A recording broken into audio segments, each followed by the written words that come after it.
What's been the greatest accolade for you? You've won so many things. What's the one that meant the most to you? Well, I'll be honest with you, my biggest achievement, obviously, winning 7 races in a day. But overall, you know, being on top of my game for 30 years, thought, you know, I had enough to do it for 10. So to do it for 30, I can sit here and be proud of it, that, you know, I'm still competitive at 53. So how long do you think you can realistically continue for? How long is a piece of string? As long as you're going to be like Sinatra, just keep retiring and coming back. Well, no, listen, I'm not gonna. I feel like this is my last bit of my career here in California. I enjoy it. You know, if I can get 1 or 2 more years out of it, it'd be great. But in my sport, you never know. You know, fingers crossed. Then I don't have any accident, and I'm still competitive enough. And if I can get, like I said, 1 or 2 years, be great. Do you like America? Love it. What do you like about it? I feel a bit freer than I am in England. I don't sound spoiled, but okay, I'm famous on the racetrack. But I can step out, paint my toenails, or wear a miniskirt, nobody cares. No, are you doing that? No, I don't do that. But I'm just telling you, that's the difference, right? In England, or in Europe, you get judged what you wear or what you do. You're always looking yourself behind. That's the difference that I find a bit more relaxing.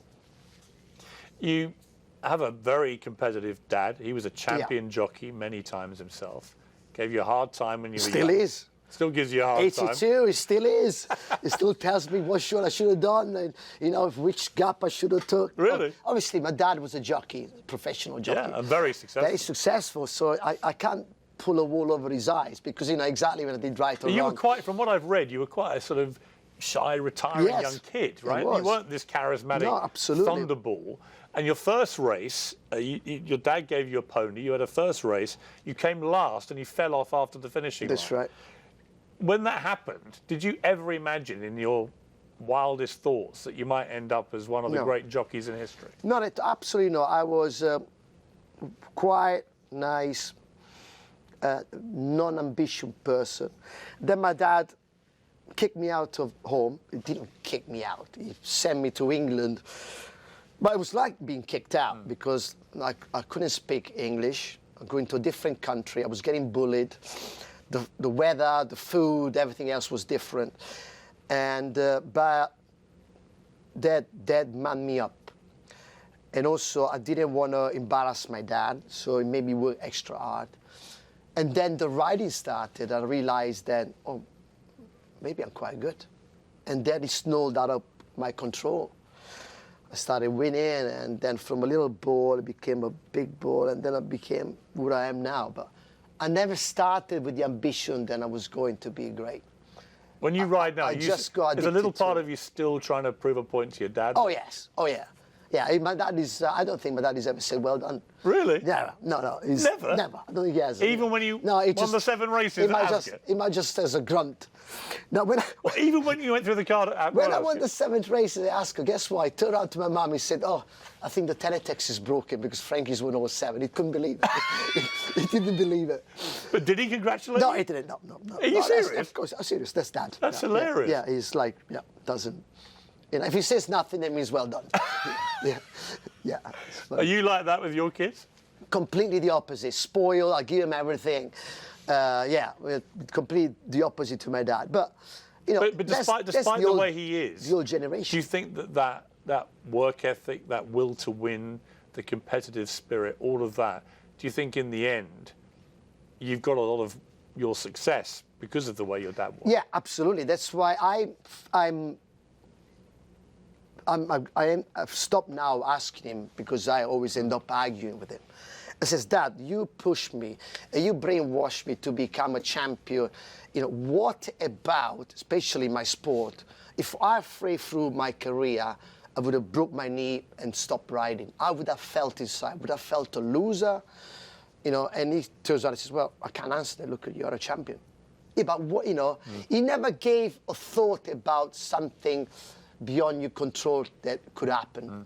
But, you know, isn't that a champion mentality? Yeah, but it probably is. But, you know, I got to thank him to make me think like that.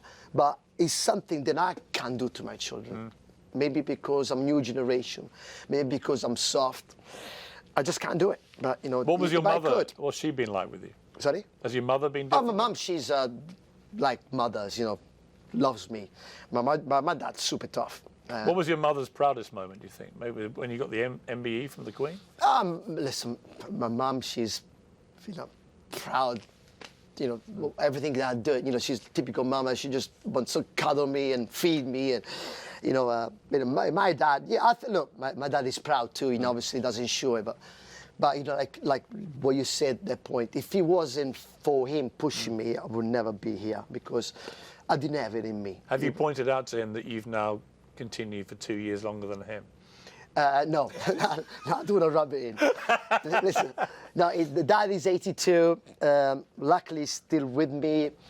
His brain is good. Obviously, he's a bit frail, but you know, I guess I'm keeping him alive by him watching me still ride. So it's good. It's good. That, a lovely story, Frankie, about you is the 7th ride you had at Ascot when you went through the Cup.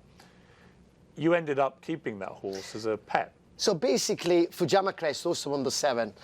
He ended up going jump racing, and I think he had a pelvis injury, so he was going to end up, God knows. So I rang the trainer and I said, could I please buy off him? And I took him home and became my pet for 20 years. He lived in the field, and he was the horse who made me famous. He was the horse who won the 7th race. And, you know, I gave him a good life until the very end. And he, you know, he passed away one day in the field. He didn't suffer. He just, you know, he lived a ripe old age till he was about 25. That's a lovely story. Yeah. Well, I owe it to him, you know, he made me famous. Finally, if I could have the power to let you relive any race in your entire career, God. on any horse, again, right now, you can do it right out on that track, which one would you choose? Very hard to say. You only have one. I would say, because it's fresh in my mind, this year's Champion Stakes, my ever last ride in England, on my retirement day, the day that the Queen unveiled my statue, I win the Champion Stakes. I couldn't wrote it. I don't think not even Hollywood could have wrote the finale. So I would say that, Piers. How would you like to be remembered? If you could write your own tombstone, here lies Frankie Dettori, he... I've had fun along the way, yeah, I was, you know, I've did my job with a smile in my face. And we're both Arsenal fans. Absolutely. We're going through a very tough period right now. I know. I can't fix that. We haven't won the Premier League since 2004. I know. You're a miracle worker. Do you see any prospect we can do it this year? Yeah, we still got 3 weeks. If we buy a nice centre forward, I think we can. We've got to have a winner, a striker. Come on. A killer. Come on. Like you. 3 weeks left. Come on. We've got plenty of time to buy one. Frankie, great to see you in Hollywood. Thank you, Piers. All the best.